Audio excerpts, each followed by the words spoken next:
Oke, ketemu lagi dengan Edwin di channel analisis laporan keuangan. Kali ini saya bahas Astrindo Nusantara Infrastruktur, ya BP 2026 Q1. Kalau teman-teman ada analisis yang lebih lengkap, lebih akurat, langsung aja tulis di kolom komentar ya. Oke, kita langsung aja ke analisisnya BP. Oke. Untuk riwayat bagian dividennya dulu. Ya, memang untuk BP ini memang dia kan IPO udah lama ya, tahun buku 2010 ya. Tapi baru bagi dividen itu cuma sekali ya di tahun buku 2014 ya. Kalau perusahaan nggak ada dividen seperti ini gitu ya, yang nggak rutin, saya biasanya langsung close aja lah laporan keuangannya, cari saham lain aja ya, nggak masuk kriteria. Karena buat saya penting perusahaan tuh wajib bagi dividen. Karena kalau perusahaan nggak bagi dividen, ya bisa jadi perusahaan tersebut cuma untung di atas kertas, atau ada masalah, atau mungkin cuma memperkaya owner perusahaannya aja ya, yang biasanya merangkap sebagai komisaris dan direksi. Ya, jadi dividen gitu ya, perusahaan yang bagi dividen itu hanyalah perusahaan yang memang sudah terbukti profit dari bisnisnya ya, dan juga punya kondisi keuangan yang sehat ya, titik gitu ya. Buat saya sih seperti itu. Jadi ya BP nggak masuk kriteria ya.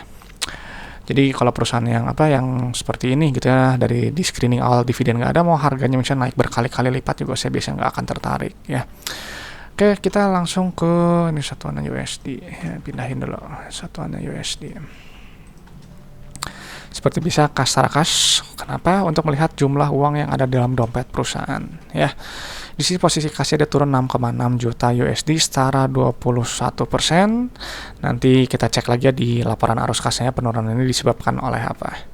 Berikutnya langsung ke ekuitas ya, mana ekuitas. Nah, yang ini nilainya ya. Kenapa harus lihat saldo laba ya di tab ekuitas ini? Karena saldo laba inilah total akumulasi keuntungan yang telah dihasilkan perusahaan dari semenjak perusahaan yang pertama kali berdiri sampai sekarang 2026 Q1 ya.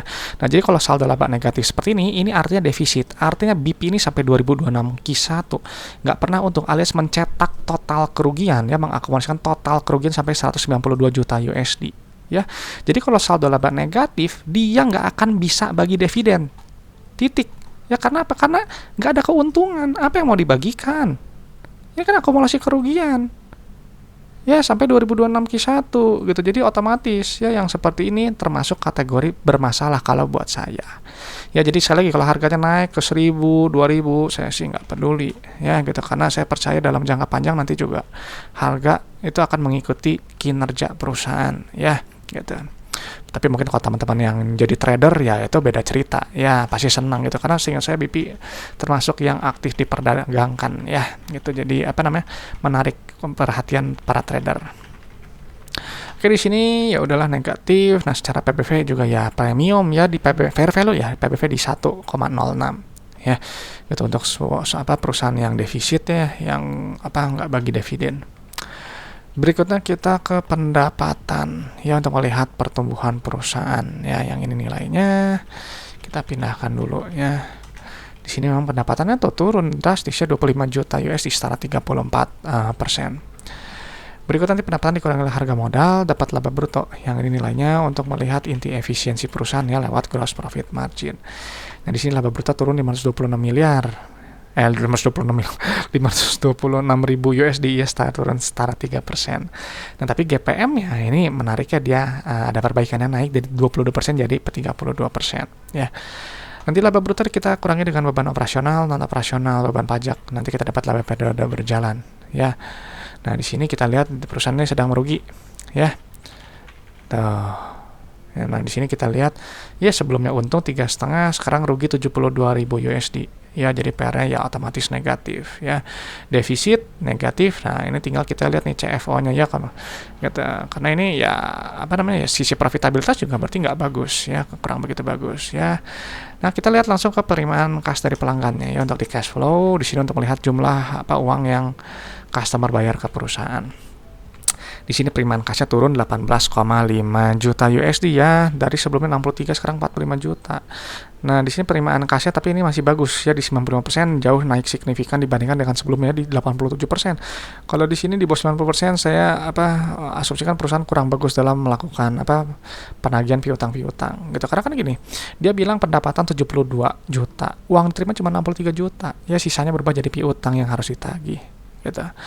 Nah, ini kita gunakan untuk bayar operasional. Dari sini untuk net CFO-nya negatif ya, artinya bisnisnya ini nggak menghasilkan uang tunai, alias uang yang dikumpulkan susah payah ini habis hanya untuk bayar operasional aja.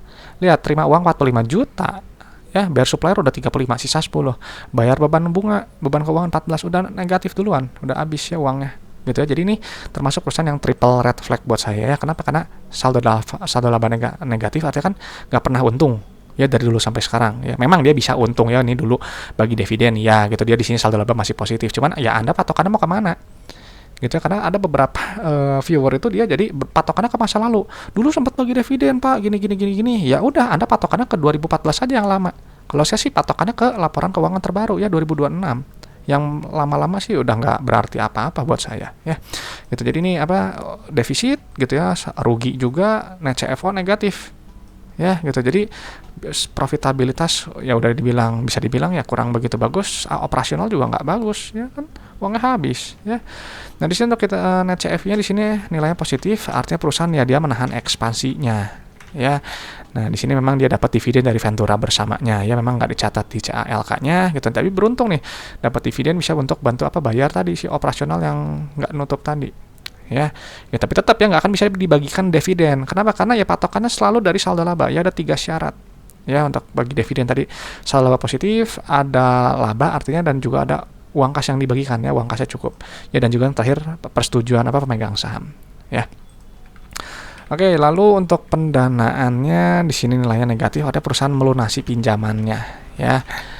Di sini kita lihat tuh pelunasan pinjamannya jangka pendek, jangka panjang, dan seterusnya ya. Maka di sini ada penurunan kas tarakas ya. Jadi apa namanya ya, untungnya nih kebantu dari sini ya, si dividen yang besar itu dari Ventura bersama untuk nutup operasional dan tadi biar pinjaman, tapi ada penurunan kas tarakas, artinya perusahaan harus keluar uang dari dalam dompetnya ya gitu. Yang seperti ini kalau BP masih negatif terus ya, CFO-nya ya nanti akan bergantung sama pinjaman lagi, ambil pinjaman atau enggak suntik modal ya gitu. Jadi agak kurang sehat ya BP. Lihat seperti ini sih saham resiko sangat tinggi ya buat saya. Oke, berikutnya ke resiko bisnis ya, naik lagi ke atas 556. Setelah lagi liabilitas jangka pendek ya. Sini rasio lancar memang terlihat masih lumayan ya di 1,29, tapi rasio kas di 0,06. Bayangkan ya, kewajiban depan mata 430 juta, uang di dompet cuma 24 juta USD. Ya, Anda pikirkan aja ya dari manajemen bagaimana melunasi ini semua ya gitu. Tapi yang lebih penting short term debt-nya. Ya, short term debt-nya ada pinjaman jangka pendek. Sebentar ya, pinjaman bank jangka panjang jatuh tempo. Ini aja ya 2 ya saya rasa ya, kita pindahkan dulu. Plus 1,7036% 3 ya, satu lagi ya. Di sini lihat tuh ya, untuk kas to short term debt rendah ya di 0,19 ya. Bayangkan utang ke bank 131 juta USD yang dengan bunga, uang di dompet 24 juta ya. Jadi ini resiko sangat tinggi ya, apalagi dengan cash flow seperti ini gitu ya. Kadang polanya kadang yang seperti biasanya ya PKPU ya, cuman ya belum tentu juga gitu ya, memang belum tentu. Cuman yang seperti ini kalau dia nggak terkendali ya, arahnya ke situ ya gitu. Berikutnya ke liabilitas ya, yang ini nilainya gitu. Oke, di sini untuk liabilitas ya daerah tinggi ya di 1,63 ya, ada kesan over leverage. Tapi kita lihat tuh long term debt-nya. Long term debt-nya pinjaman bank ini satu aja ya saya rasa. Memang agak ya di atas setengah ya di 0,68 ya, jadi memang agak sedikit over leverage saya rasa ya. Dan total debt memang dia ada penurunan ya gitu. Cuman yang terpenting kalau seperti ini berarti BP harus melihat cash flow-nya, terutama untuk melakukan pembayaran apa sih pinjamannya tadi ya. Cuman secara sekilas ya ini saham beresiko sangat tinggi buat saya ya. Nah, jadi setelah saya pindahkan ya, BP ini kan nggak bagi dividen ya, berarti ya perusahaan belum terbukti profit dari bisnisnya ya, jelas terbukti dari saldo labanya yang negatif ya. Sampai 2026 Kisah mengakumulasikan total kerugian 192 juta USD ya, ini faktanya seperti itu ya. Terus juga kalau PBV sih ya cukup fair value lah ya di 1 gitu ya, meskipun ya sedikit lebih mahal lah ya gitu. Secara profitabilitas sedang merugi ya, sebelum profit sekarang jadi rugi gitu ya. Cash flow juga net CFO negatif ya, dan ini kurang sehat ya saya rasa. Memang total debt ada turun, likuiditas ya tampak lemah, solvency juga terlihat over leverage ya, sedikit over leverage. Kembali lagi ya buat saya BP saham beresiko tinggi ya. Jadi sedikit itu aja ya saya sampaikan gitu. Yang saya bacakan ini dari laporan keuangan ya. Jadi ini tuh bisa dibilang fakta gitu ya. Tertulis semua di sini gitu ya. Karena waktu itu saya di beberapa video sebelumnya gitu saya lupa, jadi bukan dikasih tahu ya, saya jelaskan gitu yang ada di laporan keuangan ini kan fakta ya, tapi masih ngeyel gitu ya, cuman nggak apa-apa gitu ya, karena kemungkinan gitu yang seperti biasanya mungkin ya bukan investor ya, mungkin lebih cenderung ke trader karena fokusnya pasti ke harga gitu ya. Karena kalau udah melihat seperti ini sih ya, Anda bayangkan aja kalau misalnya BP misalkan dia jadi perusahaan tertutup ya, apakah Anda mau gitu ya membeli sahamnya ya dengan kondisi seperti ini gitu ya. Karena ini untungnya perusahaan terbuka ya, jadi ada capital gain yang masih bisa dinikmati ya, naik turun harga gitu. Nah, jadi berhubung itu, jadi teman-teman bisa ya melihat prinsip investasi yang saya pegang dan juga strategi DCA ya yang saya waktu itu sempat janjikan. Saya udah bikin videonya gitu, boleh langsung buka aja ya, itu di channel ada ya di paling depan gitu ya. Mudah-mudahan itu bisa menjawab teman-teman dan juga memperkaya ya ilmu teman-teman lah ya. Oke, itu aja lah saya rasa untuk BP ya. Kalau ada pertanyaan dari Kosam langsung tulis di kolom komentar. Saya Adin dari channel analisis laporan keuangan. Sampai jumpa di video-video berikutnya.